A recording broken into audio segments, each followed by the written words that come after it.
جب زندگی میں کوئی بھی مشکل پیش آئے، کوئی بھی ایسا واقعہ پیش آئے جو ہمیں اپسٹ کرے، جو ہماری مرضی کے خلاف ہو، جو ہماری خواہش کے خلاف ہو، تو سوچنا چاہیے کہ یہ میرے لیے ایک امتحان آ گیا ہے، کیونکہ اللہ تعالیٰ نے یہ زندگی بنائی ہے امتحان کے لیے.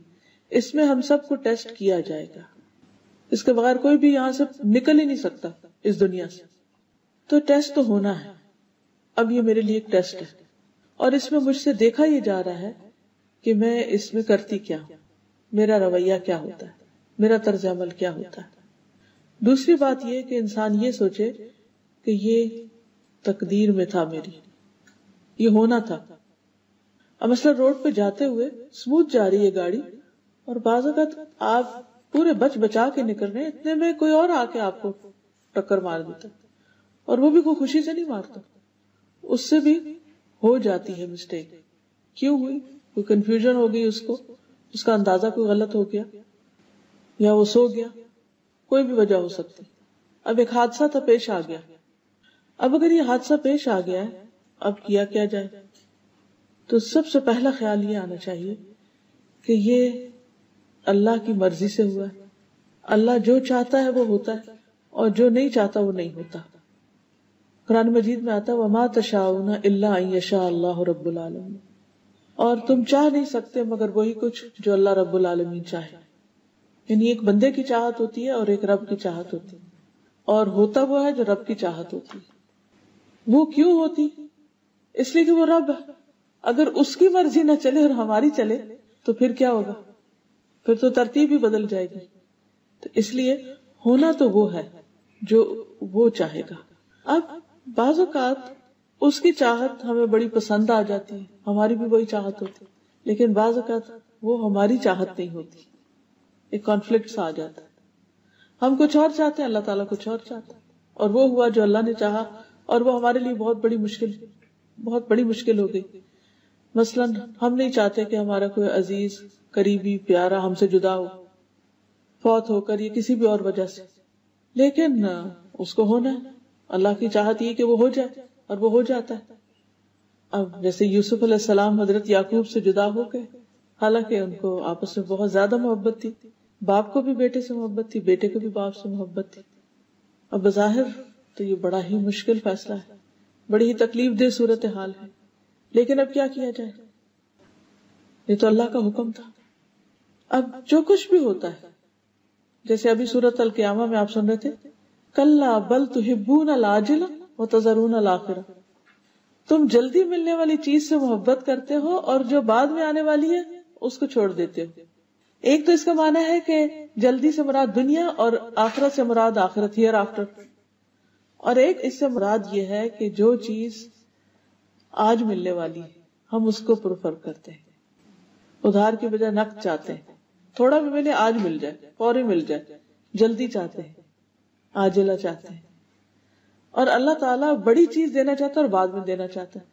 اب سوچئے یوسف علیہ السلام کے کیس میں کہ اگر وہ اپنے والدین کے گھر رہتے اور بھائیوں کی یہ چپلیں ساری زندگی چلتی رہتی، تو وہ محبت کے ایلیمنٹ کو تو تسکین ملتی رہتی کہ باپ بیٹا ایک دوسرے کو دیکھ رہے ہیں، قریب ہے، تسلی ہے، تسکین ہے، روز کے معاملے ڈسکس ہو رہے ہیں، آج بھائی نے یہ کر دیا، آج اس نے یہ کر دیا، تو وہ ایک دوسرے کی شکایت کر کے سین چلتا رہتا ہے. لیکن اینڈ آف دا ڈے اسے حاصل کیا ہوا؟ حاصل کیا ہوتا؟ ذرا سوچیے، اگر وہ اسی سچویشن میں رہتے تو کیا حاصل ہوتا؟ کچھ بھی نہیں، وہی تو وہی رہتے. اللہ سبحانہ و تعالیٰ ان کو اس سچویشن سے نکال لے گیا. وہ میتھڈ بڑا تکلیف دہ تھا کہ بھائیوں نے کنویں میں پھینکا، ہارٹ بریکنگ ہے، لیکن اس میں بھی ایک خیر ہے، کیونکہ اس کے علاوہ کوئی اور چارہ نہیں تھا. اگر وہ اس میں نہیں پھینک دے تو وہ دوبارہ مل جاتے، وہ خود ہی گھر آ جاتے. تو وہاں ڈالا گیا کہ جہاں سے نہ وہ خود آ سکتے تھے، نہ باپ جا کے ڈھونڈ سکتے تھے، نہ کسی کو بھیج کے منگوا سکتے تھے.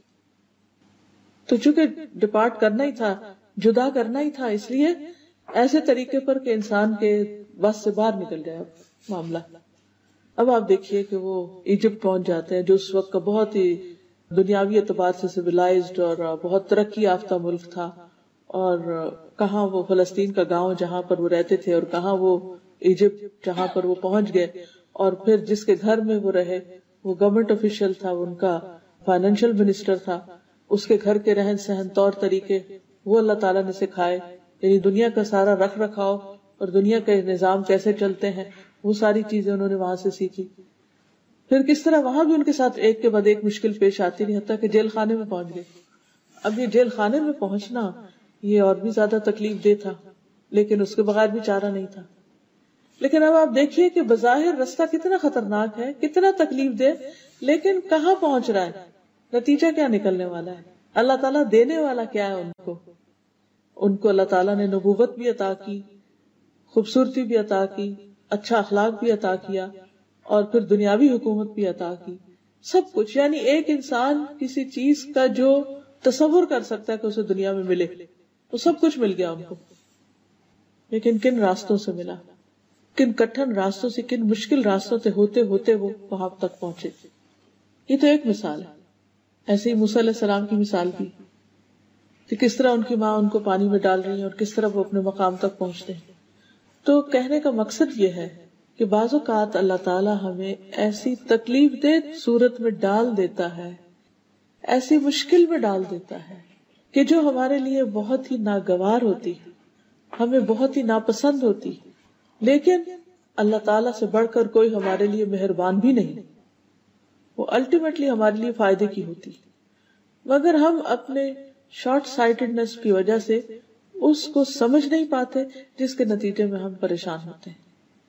سارے غم کی وجہ یہ ہوتی ہے کہ ہمیں اس مشکل یا اس دلدل میں پھنسنے کی وجہ سمجھ نہیں آ رہی تھی کہ اس سے نکلنے کا، کیونکہ ہم تو ہوپلس ہو چکے ہیں. فوراً ہم دل چھوٹا کر بیٹھتے ہیں اور ہم کہتے ہیں بس ہم تو ختم، اب تو ہمارے ساتھ کچھ اچھا نہیں ہونے والا، دنیا اندھیر ہو گئی. تو پہلی چیز جو بندے کو مشکل پیش آنے پر سوچنی چاہیے وہ یہ کہ یہ اللہ کا فیصلہ، اللہ نے میرے لیے یہی چاہا، اور اللہ کی چاہت میری اپنی چاہت سے زیادہ بہتر ہے.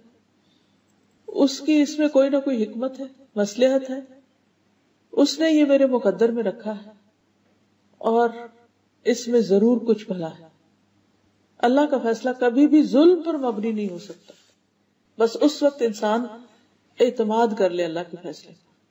اب ایک اور سچویشن آپ دیکھیے، حضرت ابراہیم علیہ السلام، ان کی شادی حضرت سارہ سے ہوئی جو اس وقت مسلمان ہوئی، اور پھر بعد میں جب وہ ایجپٹ گئے اور اس بادشاہ نے حضرت سارہ کو پکڑا جس سے پھر وہ چھوٹ گئی. وہ بھی ان کی ایک کرامت تھی کہ وہ ان کے ساتھ برا ارادہ رکھتا تھا، لیکن اللہ تعالیٰ نے اسے کامیاب نہیں ہونے دیا. تو اس کے بعد جب انہوں نے ان کو چھوڑا تو ساتھ حضرت ہاجرہ بھی تحفے کے طور پر دے دی. تو بعد میں حضرت ہاجرہ سے حضرت ابراہیم نے شادی کی، ان کے بچے نہیں تھے. حضرت ہاجرہ کا بیٹا اسماعیل پیدا ہوا. تو جب وہ دودھ پیتا بچہ تھا تو روایات میں اس طرح آتا ہے کہ حضرت سارہ بہت سخت ناراض ہوئی اور وہ کہتی کہ میں ان کو برداشت نہیں کر سکتی، آپ ان کو یہاں سے لے جائیں. اللہ سبحانہ وتعالیٰ کے حکم سے حضرت ابراہیم حضرت ہاجرہ کو لے کر مکہ میں آ گئے، اور وہاں پر ان کو لابس آیا جہاں ان کے پاس ایک چھاگل پانی کے سوا کچھ نہیں تھا، اور وہ بھی ایک دن ختم ہو گیا، اور دودھ پیتا بچہ تھا. اور وہ جب چھوڑ کے جا رہے تھے تو پوچھا کہ کیوں چھوڑ کے جا رہے ہیں، تو کوئی بھی نہیں ہے. کہنے لگے کیا اللہ کے حکم سے؟ کہا اللہ کے حکم سے. اور دوسری طرف حضرت سارہ جو تھی وہ فلسطین میں حضرت ابراہیم کے پاس ہی تھی. اب آپ دیکھیے کہ حضرت ہاجرہ کی بہت بڑی قربانی، حضرت سارہ کی نسل سے بھی ایک امت پیدا ہوتی ہے اور حضرت ہاجرہ کی نسل سے بھی ایک امت پیدا ہوتی ہے. حضرت ہاجرہ کی اولاد میں سے ہیں حضور صلی اللہ علیہ وسلم، اور حضرت سارہ کی اولاد میں سے بنی اسرائیل. یعنی اگر انسان پیچھے تک جائے تو جس کی قربانی بڑی، جس کی آزمائش بڑی، جس کا صبر بڑا، اس کا انعام بھی بڑا. اللہ تعالیٰ قرآن مجید میں وعدہ کرتے کہ انما یوفی الصابرون اجرہم بغیر حساب، بغیر حساب. صبر کرنے والوں کو ان کا اجر بے حساب، انلمیٹڈ ملتا ہے. بعض اوقات دو لوگ بہت نیک ہوتے ہیں لیکن انسان ہونے کے ناطے ان کی آپس میں نہیں بنتی، ایک دوسرے کے اوپر کسی نہ کسی طرح غالب آ جاتا ہے، اس کا ہاتھ بھاری ہو جاتا ہے. یہ بھی تو ہو سکتا تھا نا کہ حضرت ابراہیم حضرت سارہ کو چھوڑ کے آ جاتے. لیکن کبھی ایسا بھی ہوتا ہے کہ زندگی میں ہمیں یوں لگ رہا ہوتا ہے کہ جیسے ہمیں پیچھے کر دیا گیا ہو، ہمیں اگنور کر دیا گیا، ہمارا حق مار لیا گیا. کبھی ہمیں ماں باپ سے شکایت ہو سکتی ہے، کبھی بہن بھائیوں سے، کبھی کسی اور انسان سے ہو سکتی ہے۔ کتنا ہیوملیشن کا محسوس ہوتا ہے انسان کو جب آپ ریجیکٹڈ اور ڈیجیکٹڈ فیل کرتے ہیں اپنے آپ کو۔ کبھی بچے پرواہ نہیں کرتے، یعنی ہر ایک کے مسائل فرق ہوتے ہیں، مختلف چیزیں سننے میں آتی رہتی ہیں۔ کوئی بچوں کی طرف سے پریشان ہوتا ہے، کوئی شوہر کی طرف سے ہوتا ہے، کوئی ماں باپ کی طرف سے ہوتا ہے، کسی کو دوست چھوڑ جاتا ہے۔ بعض اوقات بہت اچھے تعلقات ہوتے ہیں، بچپن کے فرینڈز ہوتے ہیں، لیکن اچانک کوئی بیچ میں اور شخص پڑتا ہے اور اس کی دوستی زیادہ ہو جاتی ہے اور آپ کو ایک طرف کر دیا جاتا ہے، تو اس وقت بھی آپ بہت ہارٹ بروکن ہوتے ہیں۔ کبھی کوئی دنیا سے چلا جاتا ہے، یعنی انسانی دلوں کی حالتیں بہت عجیب ہوتی ہیں، اور یہ سارے صدمے انسانوں کے ساتھ ہی ہوتے ہیں۔ تو ایسی صورت میں جب بھی انسان یہ سمجھے کہ اس کا حق مارا گیا ہے یا اسے اگنور کر دیا گیا ہے یا اس کے ساتھ اچھا نہیں ہوا، تو اسے بھی اپنے حق میں اچھا ہی سمجھے، کیونکہ اللہ سبحانہ وتعالیٰ کسی پر ذرے برابر بھی ظلم نہیں کرتا، ذرے کے برابر بھی ظلم نہیں کرتا، اس سے بڑھ کر کوئی عدل کرنے والا ہے ہی نہیں۔ اس لیے کبھی بھی انسان کو یہ نہیں سوچنا چاہیے کہ میرے ساتھ اللہ نے اچھا نہیں کیا، اٹس ناٹ فیئر۔ نہیں، یہ کہنا چاہیے کہ اللہ مجھے سمجھ میں نہیں آ رہا کہ یہ میرے ساتھ کیوں ہو رہا ہے،